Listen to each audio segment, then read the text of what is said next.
ബീഫിന്റെ കാര്യം പറയുന്നില്ല, അത് വലിയ പ്രശ്നം. നമസ്കാരം. നിങ്ങൾ ഓണസദ്യയോടൊപ്പം ചിക്കൻ ബിരിയാണി കഴിച്ചിട്ടുണ്ടോ? ഓണത്തിനിടയിൽ പുട്ട് കച്ചവടം എന്ന് നമ്മൾ എല്ലാവരും കേട്ടിട്ടുണ്ട്.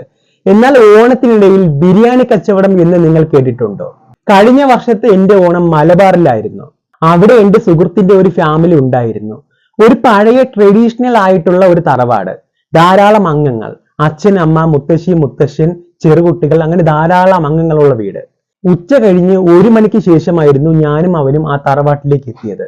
ചെന്നപ്പോൾ തന്നെ ആ മുത്തശ്ശി പറഞ്ഞു, ആഹാരം കഴിക്കാമെന്ന് പറഞ്ഞ് തീൻമേശയുടെ മുമ്പിലേക്ക് ഞങ്ങളെ വിളിച്ചു കൊണ്ടുപോയി. ഞങ്ങൾ ഇരുന്നപ്പോൾ ഇല വെട്ടിയിട്ട് അതിലേക്ക് സദ്യ വിളമ്പുന്നു, ഒരുപാട് കറികൾ വിളമ്പുന്നു.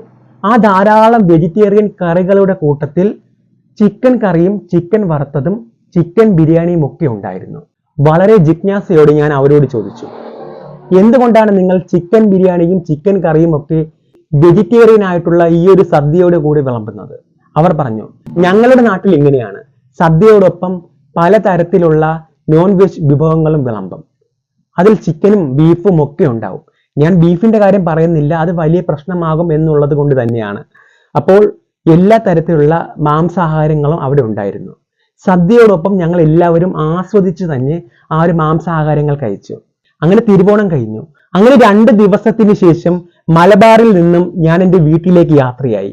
നാട്ടിൽ വന്നപ്പോഴോ 3 കൂട്ടം പായസവും പപ്പടവും പഴവും കൂട്ടി ഒരു ഗംഭീര സദ്യ കഴിച്ചതിന് ശേഷം എൻ്റെ ഈ ചെറിയ പ്രായത്തിനിടയ്ക്ക് തന്നെ ധാരാളം സദ്യകൾ പല സ്ഥലത്തുനിന്നായി കഴിച്ചിട്ടുണ്ട്.